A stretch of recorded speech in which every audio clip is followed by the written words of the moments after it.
Hey guys, it's McGann, and I know some of you will flood the comments saying that I stole this idea from film theory, but that's totally not true because I was planning this theory with Watso Video back in January, but then we changed gears and did a Tangled the Series collab instead. So this video was in progress for months before Film Theory published theirs. However, you would be correct in assuming that I published this theory today as a panicky, knee-jerk reaction to Film Theory potentially covering this topic later on. I hate wasting ideas, and the worst is when you have one ready, but then another channel posts something nearly identical. So even though this is not a collab today, here's my end of the theory we scrapped. Basically, I want to go over the Coachman and his connection to all these sentient animals floating around in the movie. We know that the Coachman is connected to turning children into donkeys for a profit, but we never find out what happens to the donkeys that can still talk. And that's one of the most haunting things about Pinocchio as a children's film. I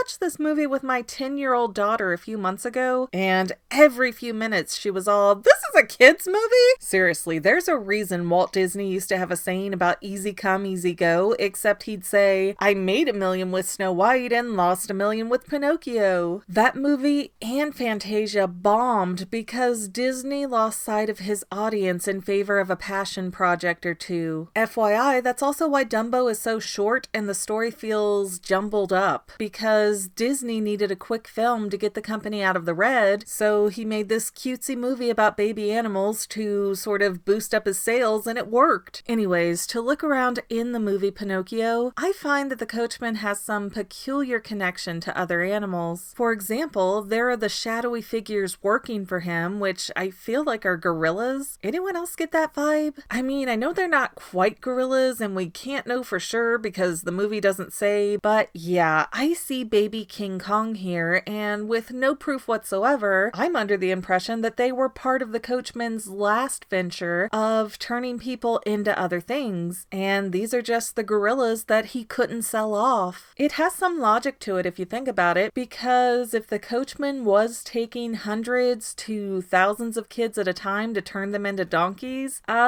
people would notice that. It would be like, hey, all our kids disappeared, but this guy was selling the same amount of donkeys like a week later. People in general were paranoid, scared, and superstitious back then. They would have easily jumped to that conclusion back in Italy. And don't forget that this movie takes place over 100 years ago when the populations were much lower. So there would be no kids left if the Coachmen were taking that many at a time. Meaning kids, or at least kids from Italy, probably weren't the Coachman's first or only game. He probably rotates around with what animals he creates as to not arouse too much suspicion. And even though this is largely unsupported headcanon, I feel like Honest John and Gideon also back me up here. I mean, what is going on with them? We see other animals in the movie like Monstro, Figaro, and Cleo, who are all regular kind of cutesy Disney animals. Then we inexplicably have these two animals that have bodies and intelligence levels that certain types of furries would kill for. And even though they're strolling around in the middle of town, no one notices or freaks out. Even though the streets aren't filled with adults when they pass through, I mean, they walk around like they've been around forever, and there has to be at least a few moms in town looking out their windows seeing this happen. Honest John and Gideon even go to the tavern, and they're hanging out like it's a normal day for them. So this type of thing has to be fairly common in this world. I mean, think about it. Geppetto expected no one to bat an eye at Pinocchio going to school. And not only do these two exist, but they're the ones who take Pinocchio to the Coachman as if they have years of a prior connection. So it can't be a coincidence. And I believe the connection is that Honest John and Gideon both were humans that got transformed on Pleasure Island or a similar venue, but because they didn't fully mutate into animals, they weren't sold off. Just like the talking donkeys weren't put in crates. So being a villain with a need for henchmen, the Coachman takes the animals that can talk that he can't sell because they would rat him out, and he forces them to be his underlings. Those creatures are set loose in the world to lure more and more people to the Coachman so that he can flip them for a profit. Although I will mention that Gideon leaves me a bit puzzled. He doesn't speak, but he does look kind of on the old side, so I assume that he could speak at one time, but cannot do so anymore. any longer for reasons of a magic or demonic nature. I'm not positive, so leave me your thoughts in the comments. Oh, and why is it that some animals can still talk but others can't? Well, I think that's because there are varying degrees of bad. Maybe the kids who can still think and speak for themselves didn't indulge in misdeeds as much as the ones who went full on donkey. You know, maybe they had a cigar or they broke something, but they weren't going all completely cut loose psycho on Pleasure Island. And finally, if I had to guess, I would say that Pleasure Island is actually, and I'm gonna say this wrong, Poveglia in Italy. I know, I see Pinocchio and think it's German, but apparently it's an Italian story. But Poveglia is a super haunted island that many Italians are afraid of, featuring rotted soil, haunted buildings, and charred bones all over the shore. So even if the locals caught on to what the coachman was doing, they would be too afraid to travel there to rescue the children. If I'm right, it would also stand to reason that the coachman's first victims were mental patients that went to the psychiatric hospital on the island, which could further explain Gideon's condition if he were part of the first round of creatures that the coachman transformed. It might not be reality, but theories are more fun. Well, that's all I have for now, but this video's not quite over yet. I get a lot of comments that say, do a theory on this topic, but I've already done those theories. So please consider going to my main channel page and clicking on the video tab so that way you can see everything I've done. You will probably find a lot of things you like that you never even knew that I posted. I want to let you know that I also have two other channels, Say Halo Goodbye Gaming and the Fanily Family Vlogs. Thank you so much for watching, and I hope you enjoyed enough to hit subscribe and share. I can use all the help I can get to let other people know that this channel exists. And if you made it this far, leave me a comment that says something like, hey, I made it to the end. And then let me know what kind of videos you want to see in the future. I can't make any promises, but the more people that request something, the more I can look into it. Okay, well, I love you. I'll see you in the next video.